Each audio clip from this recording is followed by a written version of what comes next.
علیکم میری پیاری ریڈرز، امید کرتی ہیں آپ سب ٹھیک ٹھاک اور خیر و عافیت سے ہوں گے۔ وانیہ اسے پھٹی آنکھوں سے دیکھ رہی تھی۔ اسے اس بات کی کچھ سمجھ نہیں آئی کہ ایک دم سے اسے کیا ہوا جو عبایا پہننے کو بول رہا تھا۔ اسی خیال میں وہ گم اپنے ہاتھوں کو دیکھ رہی تھی جو بہت سرخ ہو چکا تھا۔ جنگلی انسان میرے ہاتھ کا کیا حال کر دیا، اسے کوستی بھول چکی تھی کہ وہ واش روم سے باہر آ چکا ہے۔ مجھے کوسنے سے اچھا ہے جاؤ میرے لیے کھانا لے کر، اور ٹاول سے اپنے ہاتھ بال رگڑتا اسے حکم دیتا بیڈ پر بیٹھ گیا۔ جب وہ اس کی آواز سنتی فق چہرہ لیے مڑی، نظر اس پر پڑ گئی تو یوں بنیان میں دیکھ کر سرخ پڑتی باہر کو بھاگی۔ کیا ہوا، اتنی بکھلائی ہوئی کیوں ہو؟ کچن میں فریحہ بیگم کام کرتی اس کا پھولا ساتھ دیکھ کر بولی۔ ہونا کیا ہے، آپ کا لاڈلا مجھے باتیں سنانے کے علاوہ کرتا ہی کیا ہے؟ کھانا لینے آئی ہوں، جیسے نوکر نہ ہوں میں اس کی۔ بیزاری سے بولتی ان کو غصہ دلا گئی۔ وانیہ بری بات ہے، شوہر ہے تمہارا، کتنی بار بولا ہے اس کی عزت کیا کرو۔ اب کوئی شکایت مجھے ملی تو میں تم سے بات نہیں کروں گی۔ اس کو اچھا خاصا جھاڑ کر کھانے کی ٹرے سے تھماتی ہوئی بولی۔ امی نا، وانیہ روحان سی ہوئی، کوئی بات نہیں سنتی مجھے، جاؤ تمہارا شوہر انتظار کر رہا ہے کھانے کا۔ اسے ہری جھنڈی دکھاتی خود بھی کچن سے نکل گئی، جبکہ وہ بے بسی سے ان کو جاتا دیکھنے لگی۔ روم میں آ کر اس کے سامنے ٹرے رکھ کر جانے لگی، تبھی وہ اس کی آواز روم میں گونجی، تم نے کھانا نہیں کھانا؟ زاور بڑے مزے سے کھاتا ہوا بولا۔ وانیہ نے ایک نظر اسے دیکھا اور بولی، بھوک نہیں ہے مجھے۔ روم سے باہر جانے لگی تھی کہ پھر سے اس کی آواز نے اس کے قدم روک لیا۔ واپس آؤ۔ وانیہ نے مڑ کر اسے دیکھا جو سنجیدہ سا کھانا روک کر اسے دیکھ رہا تھا۔ کچھ کہا ہے ایک بار میں سمجھ نہیں آتی؟ اب کی بار وہ سخت لہجے میں بولا تو وانیہ فٹ بیڈ پر آ کر بیٹھ گئی۔ زاور کے ہونٹوں پر مسکراہٹ آ کر جلد ہی غائب ہو گئی۔ اب کھانا کھاؤ آرام سے، زاور نے نوالا بنا کر اس کی طرف بڑھایا۔ وانیہ کو اب حیرت کے جھٹکے ہی لگ رہے تھے۔ کھاؤ، زاور شاہ نے نوالے کی طرف اشارہ کیا تو تب وہ منہ کھول گئی۔ زاور نے اسے نوالا کھلا دیا۔ وہ بھی چپ چاپ اس کے سامنے بیٹھی کھانے لگی۔ زاور ساتھ ساتھ اسے بھی کھلا رہا تھا اور خود بھی کھانا کھا رہا تھا۔ تبھی زاور شاہ کا موبائل بج پڑا۔ فون اٹینڈ کرتے اس کے ماتھے پر بل پڑنے لگے تھے۔ وانیہ خاموشی سے اس کے تاثرات دیکھ رہی تھی۔ تبھی وہ فون والے پر چیخا، کیا بکواس کر رہے ہو؟ ڈھونڈو اسے ورنہ تم اپنی ٹانگوں پر کبھی کھڑے نہیں ہوگے۔ میرے آنے تک اسے ڈھونڈ کر رکھو، آ رہا ہوں میں، غصے سے کہتا وہ اٹھ کھڑا ہوا اور تیار ہو کر روم سے نکلنے لگا۔ تبھی کچھ یاد آنے پر وانیہ کے پاس وہ اس کو اپنے قریب آتے دیکھ کر گھبرا کر بیڈ سے اتر کر کھڑی ہو گئی۔ میں کام سے جا رہا ہوں، کوئی بھی تم سے پوچھے تو یہی بولنا، اور ہاں، حویلی سے ایک قدم بھی باہر مت نکالنا ورنہ تم جانتی ہو میں تمہارے ساتھ کیسے پیش آؤں گا۔ اس کے گال کو تھپتھپاتا اپنی بات کہہ کر چلا گیا۔ پیچھے وہ اس کا لمس دیر تک اپنے گالوں پر محسوس کرتی رہی۔ زیڈ سی آ رہا ہے، ہر طرف یہی آواز اور افراتفری تھی۔ سب ایک دم چوکس ہو کر اپنے اپنے کام کرنے لگے۔ سب کو اپنی اپنی فکر تھی، جلدی جلدی کرو، زیڈ سی بھی ابھی آنے والے ہیں۔ رابرٹ بوکھلا کر وہاں کے تمام ورکرز کو ہدایت دینے لگا۔ اس کے خود کے ہاتھ پاؤں پھولے ہوئے تھے کیونکہ زیڈ سی کا نام ہی ان کے لیے کسی دہشت سے کم نہ تھا۔ سر، زیڈ سی آ چکے ہیں، ان کی گاڑی ابھی داخل ہونے والی ہے، ورکرز نے آ کر بتایا تو وہ باہر کی جانب بھاگا۔ اسے معلوم تھا زیڈ سی آج بہت غصے میں ہے۔ خرم کا کہیں بھی پتہ نہیں چل رہا تھا اور اسے ہر حال میں قابو کرنا چاہتا تھا، اسی لیے وہ زیادہ تر غصے میں ہی رہتا تھا۔ پہلے بھی وہ ایسا ہی تھا، سخت، روڈ اور بے حس مرد، لیکن اب خرم کی وجہ سے اس کی وحشی پن میں اور اضافہ ہوا تھا۔ جیسے ہی گاڑی سے وہ اترا، سب کی نظریں ایک پل کے لیے اس پر ٹھہر سی گئی تھیں۔ وہ تھا ہی اتنا دلکش کہ سب اس کو رشک بھری نظروں سے دیکھا کرتے تھے۔ مردانہ وجاہت کا منہ بولتا ثبوت تھا، اونچا لمبا قد، چوڑا سینہ، گندمی رنگت، کالی چمکتی آنکھیں جو ہر وقت اپنے اندر ایک خاص قسم کا سحر رکھتی تھی۔ کثرتی جسم دیکھنے میں کسی باڈی بلڈر سے کم نہیں لگتا تھا۔ اس کی یہ خاص بات تھی، چہرے پر وہ ماسک پہن کر رکھتا تھا، کوئی بھی اس کا چہرہ نہیں دیکھ پایا تھا۔ بلیک پینٹ اور بلیک ہی ہوڈی اور وہ اکثر پہنے رہتا جب بھی وہ ان سب کو دکھائی دیا، اسی حلیے میں دکھا تھا۔ کیا رپورٹ ہے رابرٹ؟ بھاری گمبھیر آواز میں وہ بولتا رابرٹ کے چھکے چھڑا گیا۔ رابرٹ کے گلے میں گلٹی ابھر کر معدوم ہوئی۔ جی سر، ابھی تک خرم کا پتہ نہیں چل سکا۔ سر جھکا کر وہ اس کے پاس کھڑا تھر تھر کانپنے لگا تھا۔ زیڈ سی نے غصے سے اس کو دیکھا اور اس کے ماتھے پر اپنا ہتھیار رکھتا اس کو غصے سے بولا، جب میں نے بولا تھا کہ مجھے وہ ہر حال میں چاہیے تو ابھی تک یہاں کیوں نہیں ہے؟ جاؤ، 1 گھنٹہ ہے تمہارے پاس، ڈھونڈو اسے، کہیں سے بھی تلاش کر کے میرے پاس لاؤ، اور اگر تم کامیاب نہ ہو سکے تو آج تمہارا آخری دن ہوگا۔ دفعہ ہو جاؤ میری نظروں کے سامنے سے۔ زیڈ سی اس پر غصہ ہوتا اپنے آفس کی طرف بڑھا۔ رابرٹ فی الحال جان بچ جانے پر بہت خوش تھا، لیکن 1 گھنٹے کی تلوار اس پر اب بھی لٹک رہی تھی۔ کسی بھی حال میں اسے خرم کو ڈھونڈنا تھا جس پر اپنے بندے اس نے لگائے ہوئے تھے۔ بس خبر کے انتظار میں تھا کہ زیڈ سی کی آمد نے اس کو بکھلا کر رکھ دیا تھا۔ اچھا خاصا بندہ بھی ایک بار ضرور زیڈ سی کے سامنے گڑبڑا جاتا تھا، یہ تو پھر اس کا خاص ورکر تھا۔ 1 گھنٹہ پورا ہونے میں بھی 30 منٹ باقی تھے، تبھی رابرٹ کو خرم کے مل جانے کی خبر ملی۔ یہ خبر سنتے ہی اس کی سانس میں سانس آئی تھی۔ اب وہ زیڈ سی کے روم کی طرف بھاگا تھا۔ بھاگا روم کو ناک کرتے ہوئے بھی اس کو گھبراہٹ سے پسینے آ رہے تھے۔ یس کم ان، اس کی بھاری آواز سن کے وہ روم کے اندر داخل ہوا۔ زرزی چیئر پر بیٹھا اب اس کی طرف سوالیہ نظروں سے دیکھنے لگا۔ سر خرم کا پتہ لگ گیا ہے تو چلو جلدی، اب اور انتظار نہیں ہوتا مجھے۔ یقین تھا تم ڈھونڈ نکالو گے اس خبیث کو۔ زرزی اس کی اس بات سنتا ایک جھٹکے سے اٹھ کھڑا ہوا اور باہر کی طرف بڑھا، جبکہ رابرٹ یہ سوچنے لگا تھا کیا یہ تعریف تھی یا طنز؟ اب کیا تمہیں انویٹیشن دینا ہوگا، تب رابرٹ صاحب تشریف لائیں گے؟ زرزی کی دوبارہ آواز پر وہ ہوش میں آتا اس کے پیچھے بھاگا۔ پہلے تو نہیں تھا، لیکن اب ضرور اس کو طنز کیا گیا تھا۔ جب بھی وہ سمجھتا شرمندگی کے ساتھ اس کو خرم کا ایڈریس بتانے لگا جہاں اس کے آدمیوں نے اس کو باندھ کے رکھا تھا۔ زاور شاہ کی پکڑ وہ کسی طریقے سے نہیں نکل سک گیا تھا، لیکن زخمی وجود کے ساتھ وہ زیادہ دیر بھاگ نہیں سکا تھا۔ ان دنوں مسلسل زاور شاہ کے آدمی اسے ٹارچر کر رہے تھے، لیکن اس نے زبان نہ کھولی۔ اب کسی طرح وہاں سے بھاگ نکلا تھا۔ مسلسل بھاگنے سے اس کے پاؤں سے خون نکلنے لگا تھا، اور یہی اس تک پہنچنے کا راز بھی تھا جس کو اگنور کر گیا تھا۔ اسلام آباد کے گھنے جنگل میں وہ کسی رہائشی جگہ کی تلاش میں تھا، لیکن دور دور تک اسے کچھ نظر نہیں آیا۔ اندھیرا بھی ہو چکا تھا اور اس کا جسم اب ہمت ہار گیا تھا۔ تھک ہار کر وہ ایک درخت کے ساتھ ٹیک لگا کر بیٹھ گیا۔ زخموں کی وجہ سے اس پر غنودگی چھانے لگی، تبھی اس پر بندوق تانی گئی۔ اس کو سمجھ نہ آئی کہ اس کے ساتھ یہ کیا ہوا ہے۔ اٹھو جلدی اور چپ چاپ ہمارے ساتھ چلو۔ بلیک رنگ کے کپڑوں میں وہ تمام نقاب پوش اس پر نظریں گاڑے ہوئے تھے۔ کون ہو تم لوگ؟ ڈر اس کے چہرے پر صاف نظر آ رہا تھا۔ جلد تمہیں پتہ لگ جائے گا۔ ایک نقاب پوش نے اسے گریبان سے پکڑ کر زبردستی کھڑا کیا۔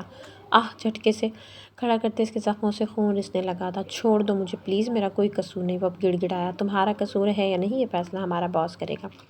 اس کو ساتھ لی وہ ایک کوٹری میں آ چکے تھے۔ وہ حیران تھا کہ یہ کون لوگ ہو سکتے ہیں جن کو اس کی تلاش تھی۔ زاور شاہ کے بندے ایسے حلیے کے نہیں ہو سکتے تھے، لیکن اب وہ سوچ میں پڑ چکا تھا۔ اسے وہاں لا کر باندھ دیا گیا تھا۔ کیوں لائے ہو مجھے یہاں؟ کھولو مجھے، کوئی ہے یہاں؟ کھولو مجھے۔ اس کو باندھ کر وہ سب اس کے کمرے سے نکل گئے تھے۔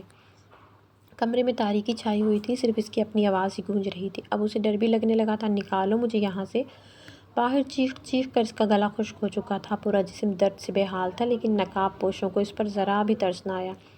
اب وہ تھک ہار کر اپنی ڈھال ہو کر بیٹھ گیا تھا۔ اب اس کے جسم سے مزاحمت کی ہمت نہیں تھی۔ کافی دیر گزرنے کے بعد اس کمرے میں کوئی اندر داخل ہوا۔ جیسے ہی وہ آیا، کمرے میں باہر کی لائٹ اندر بھی آنے لگی۔ خرم کا سر اب نقاہت سے جھکا ہوا تھا۔ آنے والے کے سیاہ چمکتے بوٹ سے نظر آئے۔ بوٹوں سے ہوتی ہوئی اس کی نظر اس شخص کے چہرے کی جانب گئی جہاں بلیک ماسک لگا ہوا تھا۔ خرم کی آنکھیں آنے والے کی دہشت سے ہی پھٹ گئی تھیں۔ رنگت پوری کی پوری سفید پڑ چکی تھی۔ زرزی اس کے کانپتے ہونٹوں سے نام ادا ہوا مقابل کا اس کے صحیح انداز پر کہہ کا کمرے میں گونجا تھا۔ صحیح پہچانا تم نے، ابھی تک بھولے نہیں ہو مجھے؟ اچھا چلو، اچھا ہی ہوا، دیکھو آج پھر سامنا ہو ہی گیا۔ زرزی اس کے سامنے کرسی گھسیٹ کر بیٹھا۔ خرم اب خوفزدہ نظروں سے اسے دیکھ رہا تھا۔ ڈرو مت، کچھ نہیں کہوں گا، بس جو پوچھتا جاؤں سیدھے طریقے سے بتا دینا۔ اگر کوئی ہوشیاری کی تو انجام تو تمہیں پتہ ہے کہ زرزی دھوکہ دینے والوں کو کیا سزا دیتا ہے۔ زرزی نے سخت لہجے میں اس کی ہوائیاں اڑائیں، جسے دیکھ کر زرزی بڑے آرام و سکون سے اس کے تاثرات نوٹ کر رہا تھا۔ کیا پوچھنا چاہتے ہو؟ خرم نے خشک ہوتے ہونٹوں پر زبان پھیری۔ اس کی اپنی موت سامنے ہی نظر آ رہی تھی، کیونکہ زرزی سے آسانی سے پیچھے چھوڑنے والا نہیں تھا۔ یہ بات وہ اچھے سے جانتا تھا۔ شاہزل شاہ جو کہ عمر شاہ کا بیٹا ہے، اس پر کچھ دن پہلے جان لیوا حملہ ہوا، اور میں جانتا ہوں کہ وہ حملہ تم نے کیا تھا۔ بس مجھے یہ بتاؤ کہ حملہ کس کے کہنے پر کیا؟ زرزی کی بھاری گمبھیر آواز اسے کانوں میں پڑی۔ وہ اس کی بات سنتا بہت بری طرح ڈر چکا تھا، لیکن اس کی زبان اب اس کا ساتھ نہیں دے رہی تھی۔ چاہتے ہوئے بھی وہ کچھ نہ بول سکا۔ بولو اب، زرزی غصے میں بولا، لیکن وہ پھر بھی چپ رہا۔ تب زرزی نے رابرٹ کو اشارہ کیا۔ وہ اس کا اشارہ سمجھتے ایک باکس لایا اور باکس خرم کے اوپر الٹ دیا۔ خرم نے نہ سمجھتے ہوئے زرزی کی طرف دیکھا اور سمجھ نہ آیا کہ باکس میں ایسا کیا تھا جو ابھی تک وہ جان نہیں پایا۔ زرزی اس کی حالت سے لطف اندوز ہو رہا تھا، جبکہ رابرٹ نے طرز بھری نظروں سے خرم کی طرف دیکھا۔ رابرٹ جیسا مرد بھی خرم کا متوقع انجام سے خوفزدہ تھا۔ کچھ دیر میں ہی خرم کو اپنے جسم پر کچھ رینگتا ہوا محسوس ہوا، اور وہ رینگتی ہوئی اس کے پیٹ کو اپنی پکڑ میں جکڑ رہی تھی۔ خرم نے حیران ہو کر اپنے اوپر دیکھا، تب اس کی درد بھری چیخیں اس کو اوڑھنی میں گونجنے لگیں، جبکہ زرزی سکون سے بیٹھا اس کی حالت دیکھ رہا تھا۔ باہر کھڑے اس کے آدمی بھی لرز اٹھے تھے۔ زرزی جتنا کوئی بھی وحشی درندہ نہیں تھا، اب اس کا مظاہرہ وہ سب دیکھ چکے تھے۔ بتاتا ہوں، اس کو ہٹاؤ پلیز۔ زہریلے کالے سانپ کو خوف سے دیکھتا وہ آخر بول ہی پڑا۔ زرزی زیر لب مسکرایا اور پھر سے رابرٹ کو اشارہ کیا۔ اس نے وہ سانپ باکس میں بند کر دیا تھا۔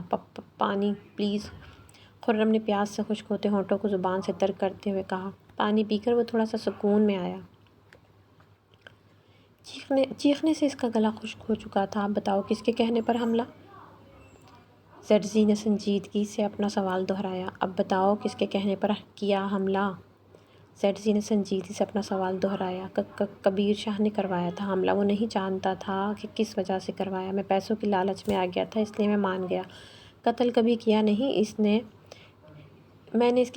میرا نشانہ صحیح نہ لگ سکا۔ آہستہ آہستہ وہ سب کچھ بتائیں لگا۔ کبیر شاہ کا نام سن کر ہی زرزی کو بے انتہا غصہ آ رہا تھا۔ رابرٹ کو اشارہ کرتا وہ خود وہاں سے نکل گیا تھا۔ شدید غصے کے عالم میں وہ کیا کرنے والا تھا کسی کو کچھ پتہ نہیں تھا۔ کبیر شاہ سے اس کی کبھی بھی نہ بن سکی۔ اس لیے کہا جا سکتا تھا کہ دونوں کاروباری حریف تھے، لیکن زرزی کی پراسراریت الگ ہی تھی۔ وہ کبھی کھل کر ظاہر نہیں ہوا تھا کہ آخر وہ کون ہے، اس کا بیک گراؤنڈ کیا ہے۔ سب کچھ کسی راز کی طرح چھپا ہوا تھا۔ اس کے چند دوستوں کے علاوہ کوئی بھی اس کی پرسنل لائف نہیں جانتا تھا، اور یہی تجسس لوگوں کو اس کی طرف متوجہ کرتا تھا۔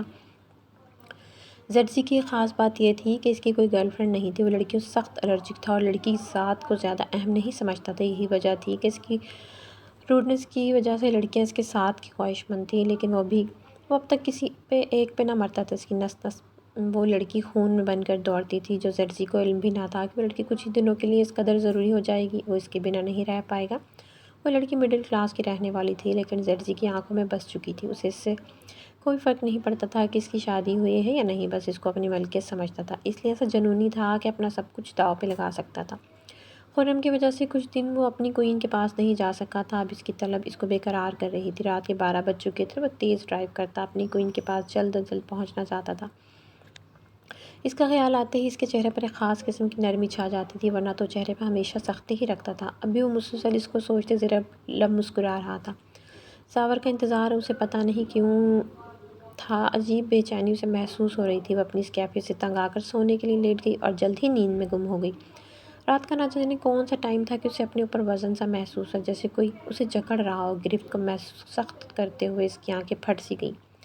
خوف سے پسینہ آنے لگا۔ پورا کمرہ اب اندھیرے میں ڈوبا ہوا تھا۔ وہ ناسمجھی سے اندھیرے میں دیکھنے لگی۔ جب سوئی تھی تب لائٹ تھی، لیکن اب لائٹ بند تھی۔ کون بمشکل بولتی سامنے والے کو مسکرانے پر مجبور کر گئی۔ تبھی اس نے وانیا کو کمر سے پکڑ کے اپنے قریب کیا، جس پر اس کے سینے سے آ لگی۔ کون ہو تم؟ مجھے چھوڑو۔ وانیا نے مزاحمت کرنے کی کوشش کی، لیکن مقابل انسان نے اس کی کوشش ناکام بنا دی اور اس کے دونوں ہاتھ اپنے قبضے میں کر لیے۔ تبھی سائیڈ لیمپ روشن ہوا اور جب وانیا کی نظر اس شخص پر پڑی تو خوف سے اس کی آنکھیں پھیل گئیں۔ پورا جسم لرزنے لگا۔ رے کیا ہوا؟ ڈر گئی؟ مائک-کوئن مسکراتے لہجے میں بولتا اس کو عذاب میں ڈال گیا۔ وانیا کی بولتی اسے سامنے پا کر بند ہو چکی تھی۔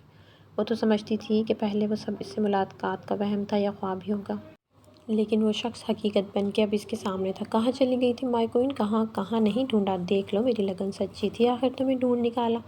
تم مجھ سے نہیں چھپ سکتی مائی لو۔ اس کے چہرے پر انگلی پھیرتا اس کو کپکپانے پر مجبور کرتا اس پہ جھکنے لگا۔ وانیا نے سختی سے اسے دور رہنے کی کوشش کی۔ پاس مت آؤ میرے، دور ہٹو مجھ سے، میں کسی کی امانت ہوں، پلیز چھوڑو مجھے۔ وانیا اب روحان سی ہو گئی تھی۔ مقابل کی پکڑ اتنی سخت تھی کہ اسے یوں لگ رہا تھا کہ اس کے ہاتھ کمر میں دھس گئے ہوں۔ یا ایسا سوچنا بھی مت کہ میں تم سے دور ہو جاؤں گا۔ تم میری ہو، صرف میری۔ کوئی بھی بیچ میں آیا اس کا قصہ میں تمام کر دوں گا۔ اس کے چہرے کے پاس دبے دبے لہجے میں غرایا۔ وانیا نے اپنی آنکھیں سختی سے میچ لی۔ وہ مسکرا کر اس پر جھکا اور ماسک ہونے کے باوجود بھی اس کے گال کو چومنے لگا۔ وانیا کی آنکھوں سے آنسو رواں ہونے لگے۔ جس کو زرزی دیکھتا اس سے دور ہوا اور گہرا سانس بھرتا اس کو چھوڑ کر روم سے جیسے آیا تھا ویسے ہی نکل گیا۔ پیچھے وانیا روتے روتے زاور کو یاد کرنے لگی۔ جب اس انسان کی موجودگی نہ محسوس ہوئی تو فٹ آنکھیں کھول کر روم کو دیکھنے لگی۔ اس کا ڈر اس قدر حاوی تھا کہ وہ اپنی جگہ سے ہل بھی نہیں سکی۔ اپنے خواب کو حقیقت کے روپ میں دیکھ کر وہ بہت پریشان ہو چکی تھی۔ اپنے گال کو رگڑتی اس کا لمس مٹانے کی کوشش کرنے لگی، لیکن اس بات سے بے خبر تھی کہ اس کی یہ حرکت کسی کو بہت تیش دل آ گئی تھی۔ وہ اس سے ناراض تھی۔ وہ مسلسل اگنور کر رہی تھی۔ زرغم نے اسے دیکھا جو خاموشی سے روم سے باہر جا رہی تھی۔ جب سے زرغم نے غصے سے بات کی تھی تب سے ہی وہ اس سے دور دور تھی اور پہلے جیسی سہمی سے رہنے لگی۔ زرغم گہرا سانس بھرتا اس کے پیچھے گیا جو لاؤنج میں ڈسٹنگ کر رہی تھی اور امرہا زرغم نے اسے آواز دی۔ جی حیرانی سے دیکھتی واپس اپنے کام کرنے لگی۔ تب زرغم کو اس کے نظر انداز کرنے پر تب چڑھی۔ غصے سے اس کے ہاتھ سے ڈسٹنگ کا کپڑا پکڑ کر دور اچھال دیا، جس پر امرہا کا حیرت سے منہ کھلا کا کھلا رہ گیا۔ ایک نظر زرغم اور ایک نظر اس کے کپڑے کو دیکھتی افسوس سے سر ہلا گئی۔ کیوں اگنور کر رہی ہو مجھے؟ زرغم نے سنجیدہ ہو کر کہا۔ امرہ اس سے یوں پوچھ لینے کی توقع نہیں کر رہی تھی۔ نن نہیں تو میں نن نہیں کر رہی۔ اس سے پہلے نظریں چراتی گھبراہٹ کا شکار ہوتی زرغم سے فاصلہ مٹاتے ہوئے اسے اپنے قریب کیا، اس کا چہرہ ہاتھوں میں تھاما۔ میری طرف دیکھ کے بولو کہ تم مجھے اگنور نہیں کر رہی۔ امرہ بے بسی سے اپنے ہونٹ کاٹنے لگی۔ آنسو تھے کہ جھلکنے کو تیار تھے، جنہیں وہ بڑی مشکل سے روک رہی تھی۔ زرغم نے اس کی بھیگی آنکھیں دیکھی تو ایک دم سے اسے اپنے ساتھ بھیجا۔ یار جانم، سوری نہ ہو جاتا ہے کبھی بھی مجھ سے، پرومس دوبارہ ایسا نہیں ہوگا۔ اس کی کمر سے ہلاتا اسے اپنے رویے کی معذرت کرنے لگا، جبکہ وہ اس کی مہربان پناہ پاتے ہی پھوٹ پھوٹ کر رو دی۔ ارے یار امرہ پلیز رو مت۔ زرغم بے بسی سے کہتا اسے خود سے الگ کرنے لگا، جبکہ وہ اس بات پر آمادہ نہیں تھی۔ سختی سے اس کی قمیض پکڑی ہوئی تھی اور زاروں قدر روئے جا رہی تھی۔ زرغم نے مسکرا کر اپنے ساتھ لگی امرہ کو دیکھا اور اس کے کان کے پاس شرارت سے سرگوشی کی۔ چپ ہو جاؤ ورنہ پھر مجھے مت کہنا کہ آپ نے ایسا کیا ویسا کیا۔ اس کا یہ کہتا ہی تھا کہ امرہ ایک جھٹکے سے اس سے الگ ہوئی، چہرہ سرخ ہونے لگا۔ تبھی اس کو قبضی سے دیکھتی اس کے پاس سے ہٹنے لگی۔ ایسے کیسے جا سکتی ہو بغیر ٹیکس دیے؟ زرغم نے پھرتی سے اس کی کمر میں ہاتھ ڈالا اور واپس اسے اپنے پاس کر لیا۔ امرہ کی بولتی تو بند ہو چکی تھی۔ شرم سے نظریں جھکائے وہ زرغم کو گستاخی کرنے پر مجبور کر گئی۔ زرغم اس کے چہرے پر جھکا اور امرہ کی آنکھیں اس کی حرکت پر پھٹ سی گئی تھیں۔ اپنی پیاس بجھا کر وہ دور ہوا تو امرہ کی حالت دیکھ کر دلکش انداز میں مسکرایا اور چپ چاپ اسے دیکھنے لگا جو اپنا سانس نارمل کر رہی تھی۔ تبھی اس کی نظر اس کے کپڑوں پر پڑی جو کہ وہ والے نہیں تھے جو وہ اس کے لیے لایا تھا۔ وہ کپڑے کیوں نہیں پہنے؟ زرغم نے اسے گھور کر پوچھا۔ ایک دن زرغم اس کے لیے بہت سارے ریڈی میڈ سوٹ، جوڑے اور جوتے لے کر آیا، جن کو امرہ نے غصے سے ہاتھ بھی نہیں لگایا تھا۔ وہ جانتا تھا کہ امرہ اس کے ساتھ اپنے ڈر کی وجہ سے شاپنگ پر نہیں جائے گی، لیکن وہ یہ بھی جانتا تھا کہ امرہ کو ان چیزوں کی ضرورت ہے، تبھی وہ اس کے لیے تمام چیزیں اپنی پسند سے لے آیا تھا۔ مجھے نہیں چاہیے کچھ، امرہ نے چہرہ دوسری طرف کرتے ہوئے کہا تو زرغم اس کی بات پر مسکرا دیا اور اسے صوفے پر بٹھا کر خود بھی اس کے پاس ہی بیٹھ گیا۔ تم یوں ناراضگی میں بہت پیاری لگتی ہو، زرغم نے کہا۔ مجھے آپ کے ساتھ رہنا ہی نہیں ہے۔ وہ تھوڑا اس سے دور ہوتے ہوئے تپ کر بولی۔ مگر مجھے تو تمہارے ساتھ ہی رہنا ہے۔ زرغم اسے تنگ کرنے کو اس کے قریب ہوا۔ آپ جائیں یہاں سے، امرہ نے پریشانی اور گھبراہٹ میں کہا۔ اچھا جاتا ہوں، میرے جانے کے بعد لازمی ان چیزوں پر نظر ڈال لینا، زرغم اس کا ماتھا چوم کر کہتا کسی کام سے چلا گیا۔ امرہ روم میں گئی اور ان کپڑوں کی طرف دیکھا اور پھر ایک ایک کر کے انہیں کھول کر دیکھا۔ پہلی بار کوئی اتنے چاہ سے اس کے لیے کچھ لایا تھا۔ ایک عجیب سا احساس اسے ہونے لگا۔ زرغم کے لیے اس کے جذبات، احساسات بدلنے لگے تھے۔ وہ خود بھی انجان تھی۔ اسے زرغم کی توجہ اچھی لگتی تھی، وہ اسے اہمیت دیتا تھا، اور اب تو اس کے انداز میں ایک الگ ہی جنونیت جھلکتی تھی۔ یہ سب نکاح کا کمال تھا، اور نکاح کے دو بولوں نے ہی اسے اپنا اثر کرنا شروع کر دیا تھا۔ صبح کے وقت زاور شاہ ویلی آیا تھا۔ روم میں آتی اسے وانیہ سوتی ہوئی دکھائی دی۔ ایک نظر اسے دیکھ کر واش روم فریش ہونے چلا گیا۔ واپس آیا تب بھی وانیہ نیند میں تھی۔ زاور نے حیران ہو کر گھڑی کی جانب دیکھا جہاں صبح کے 8 بج رہے تھے، جبکہ وانیہ فجر کی اذان کے وقت ہی اٹھ جاتی تھی۔ ٹاول سے بالوں کو رگڑتا اسے قریب آیا اور اسے اٹھانے لگا۔ وانیہ اٹھو، لیکن وہ ٹس سے مس نہ ہوئی۔ زاور شاہ کو اب غصہ آنے لگا۔ زاور نے اس کی گالوں کو تھپ تھپایا۔ اس کو ہاتھ لگاتے ہی وہ سمجھ گیا وانیہ بخار میں تپ رہی تھی اور چہرہ بہت ہی سرخ ہو رہا تھا۔ شٹ! زاور شاہ کو پتہ نہیں کس چیز کا غصہ آ رہا تھا۔ چپ چاپ وہ وانیہ کے پاس سے اٹھ کر کچن کی طرف گیا۔ کوئی بھی اس وقت وہاں موجود نہ تھا۔ ایک باؤل میں ٹھنڈا پانی لے آیا اور وانیہ کے پاس بیٹھ کر اس کا سر اپنی گود میں رکھ کر اس کی ٹھنڈے پانی سے پٹیاں کرنے لگا۔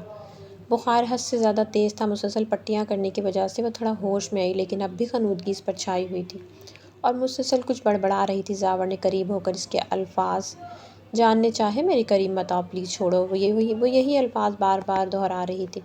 زاور نے یہ سنتے اپنے ہونٹ سختی سے بھینچ لیے اور ہاتھوں کی مٹھیاں زور سے بند کر لیں۔ اسے بے تحاشا غصہ آ رہا تھا، لیکن وانیہ کی بیماری میں ہونے کا لحاظ کر گیا۔ وانیہ کچھ دیر بڑبڑاتے ہوئے دوبارہ سو گئی۔ اب اس کے بخار کی حدت بھی کم تھی۔ زاور اسے اچھی طرح کمبل اڑانے لگا اور خود مطمئن ہو کر کچھ دیر یوں ہی اسے دیکھتے رہنے کے بعد سگریٹ سلٹا کر کھڑکی کے پاس کھڑا ہو گیا۔ اسے وانیہ کے اس قدر شدید رد عمل کی امید نہیں تھی کہ وہ یوں اس سے ڈر جائے گی، لیکن اس کی باتیں اسے مسلسل تپش دلا رہی تھیں۔ اس کا بس نہیں چل رہا تھا سب کچھ تہس نہس کر دے، سب کچھ تباہ و برباد کر دے۔ وہ جتنا معاملہ سلجھانے کی کوشش کر رہا تھا، اتنا سب کچھ بگڑتا جا رہا تھا۔ ذہنی کشمکش میں مبتلا وہ کھڑکی کے پاس کھڑا کتنے ہی سگریٹ پھونک چکا تھا، لیکن اس کے اندر لگی آگ کم ہونے کی بجائے مزید بڑھ گئی تھی۔ بے سکون سا وانیہ کے پاس آیا، اس کے ہاتھ پہ ہاتھ رکھ کر بخار چیک کیا جو اب کافی کم ہو چکا تھا۔ زاور گہرا سانس بھرتا اس کے گال کو استحقاق سے چومتا مسکرا کر روم سے نکل گیا۔ ساجدہ بیگم کو وانیہ کی طبیعت کا بتا کر خود میراب کے پاس جانے کی تیاری کرنے لگا۔ رات دیر سے گھر آنے پر اسے ہر طرف اندھیرا ہی دیکھنے کو ملا تھا۔ ایک گہرا سانس لے کر وہ روم میں آیا جہاں وہ گہری نیند میں تھی۔ خود فریش ہونے کے بعد وہ اسٹڈی روم چلا گیا۔ کافی دیر تک مختلف فائلوں کے ساتھ مغز ماری کرنے کے بعد اسے شدید تھکاوٹ ہونے لگی تھی۔ کھانا باہر سے ہی کھا آیا تھا، جبکہ امرہ نے اس کے لیے کھانا الگ کر کے رکھا ہوا تھا۔ کچن میں اپنے لیے کافی بنا کر وہ پھر سے کام میں لگ گیا۔ رات کے 3 بج رہے تھے تب وہ اٹھا۔ آدھی رات کا وقت ہو رہا تھا۔ اس کے قدم اپنے روم کی جانب بڑھنے لگے۔ اس نے ہولے سے دروازے کا ہینڈل گھمایا اور دروازہ کھولا۔ امرہ نیم اندھیرے کیے سوئی ہوئی تھی۔ روم میں 0 بلب جل رہا تھا۔ زرغم مسکرا کے اس کے قریب آیا اور پاس بیٹھ کر اس کا چہرہ دیکھنے لگا۔ امرہ بہت ہی گہری نیند سو رہی تھی۔ اس کے چہرے پر اطمینان واضح دکھائی دے رہا تھا۔ زرغم یکٹک اسے دیکھے کہ انمول لڑکی، دنیا نے تمہیں کتنا بے مول کر دیا تھا، مگر میں ایسا کبھی ہونے نہیں دوں گا۔ یہ زرغم خان کا تم سے وعدہ ہے۔ زرغم نے اس کے قریب ہو کے اس کے کان میں سرگوشی کی اور پھر اس کے چہرے سے بالوں کو ہٹایا تو اس کی آنکھ اس کے لمس پر کھل گئی۔ زرغم کو اپنے اتنے قریب دیکھ کر وہ جیسے اچھل ہی پڑی۔ آپ یہاں اس وقت کیا کر رہے ہیں؟ امرہ ایک دم سے اٹھ بیٹھی۔ گھبراہٹ میں اس کے منہ سے غلط الفاظ نکل گئے جس پر زرغم کا قہقہ بے ساختہ تھا۔ کیوں، تمہیں کیا مسئلہ ہے؟ زرغم نے اس کی کمر کے گرد اپنا بازو رکھا اور اسے اپنے ساتھ ہی کھینچ کر بیڈ پر گرا دیا۔ چھوڑیں مجھے۔ امرہ نے اس سے دور ہونے کی کوشش کی۔ اپنی بیوی کو دیکھ رہا ہوں۔ تمہیں کوئی پرابلم ہے جو یوں بیکار کی کوشش میں لگی ہوئی ہو؟ زرغم نے ابرو جھکا کر کہا۔ آپ یہاں سے چلے جائیں۔ امرہ نے ہلکی آواز میں کہا۔ کیوں چلا جاؤں؟ یہ تو میرا روم بھی تو ہے اور تم میری بیوی ہو۔ زرغم نے اب کی بار اس کو قریب کرتے سخت لہجے میں بولا۔ کیونکہ میں آپ کے لائق نہیں ہوں۔ میں آپ جیسے انسان کو ڈیزرو نہیں کرتی۔ آپ مجھ سے اچھی لڑکی کے حقدار تھے ہیں۔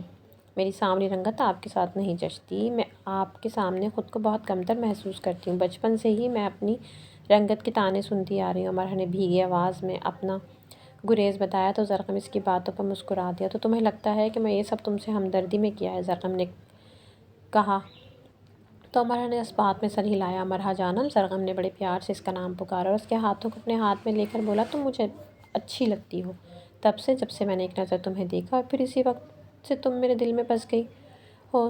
مجھے تمہاری رنگت سے کوئی پرابلم نہیں۔ مجھے تم اسی رنگت میں بہت پیاری لگتی ہو۔ اس کے آنسو اپنی انگلیوں کی پوروں پر چنتا اس کا ہر ڈر ختم کر رہا تھا۔ اور جو تم ذرا سی بات پر ڈر جاتی ہو نا، یہ بھی مجھے پسند نہیں۔ میں ہمیشہ تمہارے ساتھ ہوں جانم، پر ایک آنچ بھی نہیں آنے دوں گا۔ کوئی بھی تمہارا کچھ نہیں بگاڑ سکتا۔ تم میری بیوی ہو، زرغم خان کی بیوی۔ کوئی نظر اٹھا کر تم کو نہیں دیکھ سکتا۔ اور ماضی کا ہم دوبارہ ذکر نہیں کریں گے۔ جو ہوا بھول جاؤ۔ بس یہ یاد رکھو کہ اب تم زرغم خان کی ہو، میرا جنون ہو، میرا پیار ہو۔ تم اس کے نرمی سے گال چومتا اپنا حال دل بیان کر رہا، جبکہ وہ دل ہی دل میں سوچ رہی تھی کیا میں اتنی خوش قسمت خوش نصیب ہوں۔ اس نے نظر اٹھا کر زرغم کو دیکھا جو بہت ہی پیارا اور خوبصورت مرد تھا جو اس کے نصیب میں لکھ دیا گیا تھا۔ وہ خوبصورت اور سیرت کا بھی دلکش تھا۔ اب اس سے اظہار محبت کر رہا تھا۔ اس کا شوہر تھا، دونوں میں جائز رشتہ تھا، ایک دوسرے پر دونوں کا حق تھا اور اسے کیا چاہیے تھا؟ امرہ جانم، میں تم سے عشق کرنے لگا ہوں۔ تمہارے لیے بہت جنونی ہوں۔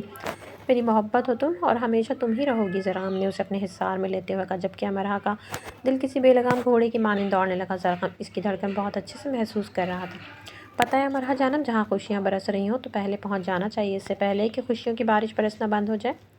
زرغم نے اس کا چہرہ تھوڑی سی اوپر کرتے ہوئے کہا۔ امرہ نے ایک نظر اسے دیکھا اور پھر نظر جھکا لی۔ اس کی چمکتی جذبات سے چور آنکھوں میں وہ زیادہ دیر نہ دیکھ سکی۔ امرہ جانم، تمہاری پلکیں بہت خوبصورت ہیں، زرغم نے کہا تو اس کی جھکی ہوئی پلکیں لرزنے لگیں۔ اتنا ڈر کیوں رہی ہو؟ میں تو تمہاری تعریف کر رہا ہوں اور لڑکیاں تو خوش ہوتی ہیں اپنی تعریف پر۔ زرغم نے مسکرا کر اسے چھیڑا تو اس بار امرہ اس کی بات پر مسکرا دی اور اس کے گالوں پر مسکرانے کی وجہ سے ڈمپل ابھرے تھے۔ تمہارے تو ڈمپل بھی بہت پیارے ہیں۔ زرغم نے اس کا چہرہ اپنے ہاتھوں کے پیالے میں لے کر خمار بھری آواز میں کہا۔ امرہ کا دل کیا اس سے کہے کہ آپ بھی بہت اچھے ہیں۔ میرا دل جیت لیا ہے آپ نے، محبت سے بڑھ کر عزت سے دل جیت لیا ہے۔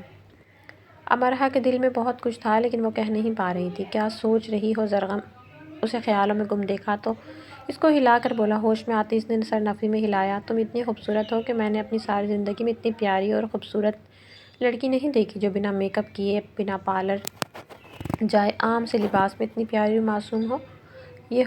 یہی تو مجھے تمہاری طرف متوجہ کرتا ہے۔ میرا دل صرف تمہیں ہی دیکھتے رہنے کو کرتا ہے۔ میرا دل کرتا ہے ساری دنیا کی خوشیاں تمہارے قدموں میں لا کر رکھ دوں۔ امرہ میری جان، تمہیں ساری زندگی خوش رکھوں گا، یہ میرا تم سے وعدہ ہے اور میں اپنا کیا وعدہ ہر صورت پورا کرتا ہوں۔ زرغم اس کی غربت میں بوجھل لہجے میں سے یہ سب کہتا اس کی دھڑکنوں کی رفتار بڑھا گیا تھا۔ خوشی سے وہ سرشار تھی۔ جس جذبے کو وہ ہمدردی سمجھ رہی تھی وہ اصل میں محبت تھی۔ آئی لو یو جان زرغم، یہ کہتے ہی زرغم اس کے لب کو اپنے لبوں میں قید کرتا اپنی پیاس بجھانے لگا۔ پیاس تھی کہ بجھی نہیں رہی تھی، اس کی گرفت تھی کہ لمحہ لمحہ بڑھ رہی تھی۔ کچھ دیر بعد اس سے الگ ہوا اور اس کو اجازت طلب نظروں سے دیکھنے لگا۔ امرا تو اس کی نظروں کا مفہوم سمجھتے شرم سے اس کے سینے میں چہرہ چھپا گئی تھی۔ زرغم نے اس کی صدا پر دل و جان سے فدا ہو گیا۔ ایسی رات میں ان دونوں نے نئی خوشیوں بھری زندگی کا آغاز کیا تھا۔ صبح اذان کی آواز پر اس کی آنکھ کھل گئی، وہ آنکھیں مسلتی اٹھ بیٹھی۔ اس کے پہلو میں زرغم گہری نیند سو رہا تھا۔ آج اتوار کا دن تھا، اس لیے آفس کی چھٹی ضرور کرتا تھا اور گھر میں ہی وقت گزارتا تھا، اور اتوار کے دن وہ ویسے بھی دیر سے اٹھتا تھا۔ امرا نے اسے دیکھا اور اپنی قسمت پر رشک کرنے لگی۔ راج اتنی محبت توجہ زرغم نے اس پر نچھاور کی تھی، اس کے ساتھ بہت ہی نرمی سے پیش آیا تھا۔ اسے اب یقین ہو گیا تھا یہ صرف ہمدردی نہیں بلکہ محبت بھی ہے، یا محبت سے بھی کچھ بڑھ کر ہی تھا۔ اس نے اپنے بال جوڑے میں قید کیے اور نماز کے لیے اٹھنے لگی تو ایک دم سے زرغم نے اس کا ہاتھ تھام لیا۔ وہ حیران ہوئی، اسے تو لگا تھا کہ زرغم گہری نیند سو رہا ہے۔ آپ جاگ رہے ہیں؟ امرا نے حیرانگی سے پوچھا۔ اب جاگ گیا ہوں، اسے خواب بیدہ نظروں سے بولا۔ اچھا میرا ہاتھ تو چھوڑے، مجھے نماز پڑھنا ہے۔ امرا نے اس سے نظریں چرا کر اپنا ہاتھ چھڑانے کی کوشش کی۔ چھڑا سکتی ہو تو چھڑا لو، زرغم نے اسے دیکھ کر بڑے مزے سے کہا۔ امرا نے پورا زور لگا لیا لیکن بھرپور کوشش کے باوجود اپنا ہاتھ اس کی گرفت سے نہ نکال پائی۔ زرغم اسے یوں طاقت لگاتے دیکھ کر مسکرائے جا رہا تھا۔ چلو میں خود ہی چھوڑ دیتا ہوں، کہیں اس نازک سی جان کا ہاتھ ٹوٹ ہی نہ جائے۔ زرغم نے اس پر احسان کرنے والے انداز میں کہہ کر اس کا ہاتھ چھوڑ دیا۔ اس کے ہاتھ چھوڑنے پر وہ بھاگ کر واش روم میں بند ہو گئی۔ زرغم نے اس کی جلد بازی پر مسکرا دیا۔ امرا نے فریش ہو کر وضو کیا اور فجر کی نماز ادا کی۔ نماز سے فارغ ہو کر وہ اٹھی اور اس کی نظر زرغم پر پڑی جو پھر سے سو گیا تھا۔ وہ آہستہ قدم اٹھاتی بیڈ کی جانب بڑھی اور اس کو اٹھانے کے لیے اس کے پاس گئی، لیکن اس کی نظریں اس کے چہرے سے ہٹ ہی نہیں رہی تھیں۔ جی بھر کے اس کو اپنی نگاہوں میں بسانے لگی۔ اس کا دل اس کی سنگت و غربت میں بہت بے انتہا خوش رہتا تھا۔ وہ خود کو کئی بار انکار کر رہی تھی، لیکن محبت تو کب انکار کو سمجھتی یہ ہو ہوئی کر رہتی ہے۔ اب اس کی غربت پا کر اسے ایسا لگ رہا تھا کہ رب نے اس کی تمام دعائیں قبول کر لی ہوں اور اس کے صبر کا پھل زرغم کی صورت میں عطا کیا ہے۔ کب سے وہ اسے دیکھے جا رہی تھی، اسے کوئی ہوش ہی نہ تھا۔ دل ہی دل میں اپنے رب سے شکر گزار ہو رہی تھی۔ بے خودی میں اس کے چہرے کی طرف اپنا ہاتھ بڑھایا اور واپس کھینچ لیا، لیکن دل اس کو محسوس کرنا چاہتا تھا۔ تبھی وہ اپنے دل کے ہاتھوں مجبور ہو کر اس کی طرف دوبارہ ہاتھ بڑھا گئی۔ ابھی اس کے چہرے کو ٹچ ہی کرنے والی تھی کہ زرغم نے ایک دم سے آنکھ کھولی اور اس کو اپنے اوپر کھینچ لیا۔ امرا شرم سے کچھ بول ہی نہ پائی۔ ایسے کیا دیکھ رہی ہو؟ زرغم نے اس کا چہرہ اپنے سامنے کیا اور اس کو مسکرا کر بڑی دلچسپی سے دیکھنے لگا، جو اپنی حرکت کے پکڑ جانے پر اس سے آنکھیں نہیں ملا پا رہی تھی۔ وہ اٹھنے لگی تو پھر سے زرغم نے اس کے دوپٹے کا پلو پکڑ لیا، جس کی وجہ سے وہ دوبارہ گر گئی۔ خائف نظروں سے اسے دیکھتی اپنے غصے کا اظہار کر رہی تھی۔ یہ کیا حرکت ہے؟ وہ ناراض ہو کر بولی۔ کوئی حرکت نہیں، سمپل سی بات ہے کہ میں اپنے پاس رکھنا چاہتا ہوں تمہیں۔ زرغم نے پھر سے اس کے گرد اپنا حصار باندھا اور اسے پیار بھری نظروں سے دیکھنے لگا، جس پر وہ نظریں چرا کر اس کی گرفت سے نکلنے کی کوشش کرنے لگی۔ زرغم نے اس کو ایک دم سے اپنی گرفت سے آزاد کیا۔ وہ مسکرا کر اسے دیکھنے لگا، جس پر وہ حیران ہوتی جلدی سے بیڈ سے اٹھنے لگی، لیکن گلے میں دوپٹے کا کھچاؤ سے پیچھے مڑنے پر مجبور کر گیا۔ زرغم کے لب مسکرانے لگے تھے، اسے یوں تنگ کر کے مزہ آ رہا تھا۔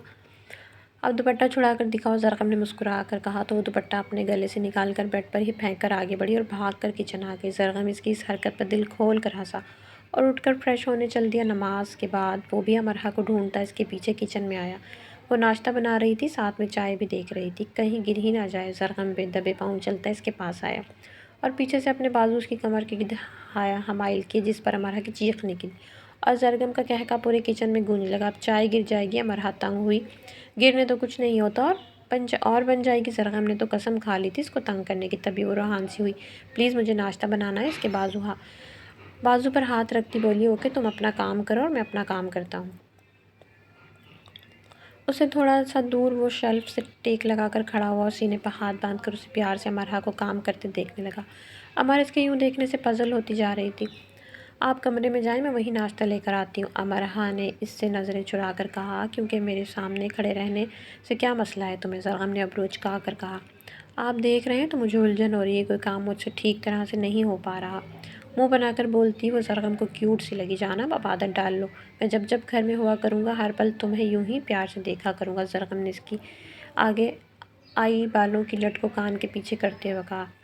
جبکہ امرہ کے گال اس کی بات سے ہی سرخ ہو رہے تھے۔ زرغم بے ساختہ جھکا اور شدت سے اس کے دونوں گال چوم کر وہ اسے یوں بوکھلاہٹ میں چھوڑتا ہوا روم سے چلا گیا، جبکہ وہ اس کی اس حرکت پر بری طرح سے سٹپٹائی تھی۔ ناشتے کی ٹرے اٹھا کر وہ روم کی جانب بڑھی جہاں وہ بیڈ پر بیٹھ کر لیپ ٹاپ پر آفس کا کام کر رہا تھا۔ اسے روم میں آتے دیکھ کر زرغم نے لیپ ٹاپ بند کیا اور ناشتے کے لیے آرام سے بیٹھ گیا۔ امرہ نے ٹریز کے پاس رکھی اور خود بھی ساتھ بیٹھ گئی۔ زرغم ناشتہ کرتے کرتے امرہ کو دیکھ رہا تھا اور سوچ رہا تھا کہ اب وہ امرہ سے بات کیسے کرے، کیونکہ وہ کہیں جانے پر بہت ہی اپسیٹ ہو جاتی تھی۔ اس کے ڈر کو دیکھ کر ہی زرغم اب اس سے نارملی بات کرنے کی سوچ رہا تھا۔ امرہ جانم، زرغم نے چائے کا کپ اٹھاتے اسے مخاطب کیا۔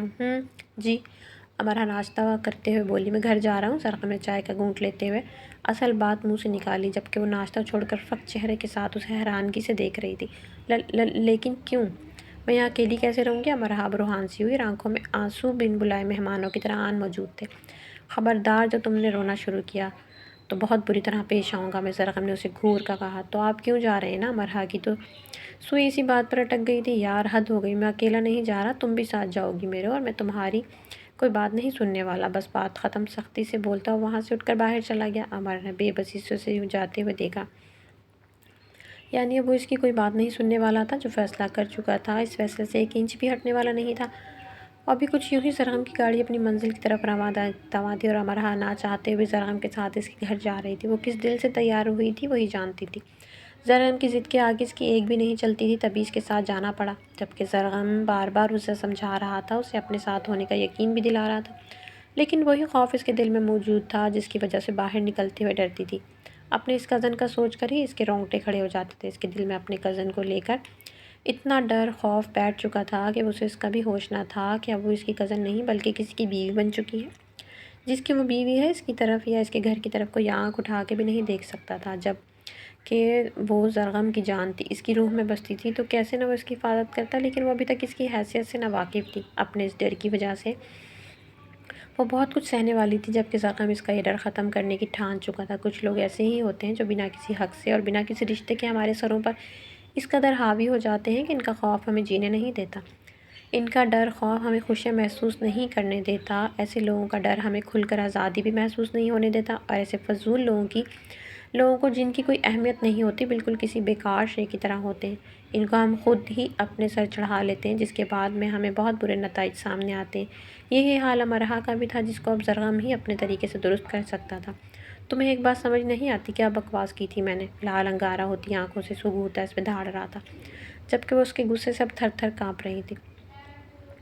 اس میں ہمت نہیں تھی کہ اس کی طرف دیکھ بھی لیتی۔ سختی سے آنکھیں بند کی اس کی ڈانٹ سن رہی تھی۔ اس کی بند آنکھوں سے زاور شاہ کو اور تپ چڑھی تھی۔ بولو اب، کیا کہا تھا میں نے؟ اس کا بازو سختی سے دبوچتا اسے جھٹکا دے کر پھر سے پھنکارا تو وہ رونے والی ہو گئی۔ آپ نے کہا تھا باہر مت نکلنا۔ اس کے گلے میں پھنسی پھنسی آواز نکلی۔ اور تم نے میری بات پر عمل کیا؟ پھر سے طیش میں آیا، جس کے جواب میں وہ نفی میں سر ہلانے لگی۔ اس دماغ میں بھوسا بھرا ہوا ہے کہ جو سمجھ نہیں آتا؟ اس کی کن پٹی پر انگلی رکھتا زور دے کر بولا۔ جس پر وہ سر جھکا گئی تھی واقعی اس کی غلطی تھی۔ بنا اس سے پوچھے وہ محمل کے ساتھ حویلی سے نکل گئی تھی، جس کے نتائج پر وہ اس پر آگ بگولا ہو کر برس رہا تھا۔ اپنی جگہ پر وہ 100% درست تھا۔ اس کا غصہ کرنا بنتا تھا۔ اگر وہ وقت پر نہ پہنچتا تو شاید اس کے ساتھ کچھ نہ کچھ برا ضرور ہو جاتا، جس سے وہ بیوقوف لڑکی انجان تھی۔ یہی نہیں، وہ برداشت کر سکتا تھا کہ اپنی کوئی کمزوری دشمن کو ظاہر کرے اور اس کا فائدہ اٹھا لے۔ اس وقت زاور کا بس نہیں چل رہا تھا کہ اس پاگل لڑکی کا حشر ہی بگاڑ دے، لیکن فریحہ بیگم کا لحاظ کر گیا تھا۔ آج کے بعد تم اس حویلی سے باہر گئی تو تمہاری ٹانگیں توڑنے میں ایک لمحہ بھی نہیں لگاؤں گا، سمجھی؟ غصے سے اس کو بول کر خود فریش ہونے چل دی اور نڈھال سی بیڈ پر گر گئی۔ آنکھوں میں آنسو جھلملانے لگے، اب گالوں پہ پھسل رہے تھے۔ 5 منٹ بعد ہی وہ فریش ہو کر باہر نکل آئے۔ شیشے کے سامنے بالوں کو سیٹ کرتے ہوئے اس کی نظر سامنے آنسو بہاتی وانیہ پر پڑی تو وہ گہری سانس بھر کے گیا۔ یہ لڑکی دن بدن اس کا امتحان لے رہی تھی، جس پر صبر کے گھونٹ بھر کے رہ جاتا۔ اب اٹھو اور کھانا لاؤ، میرے رونے دھونے سے کچھ نہیں ہونے والا۔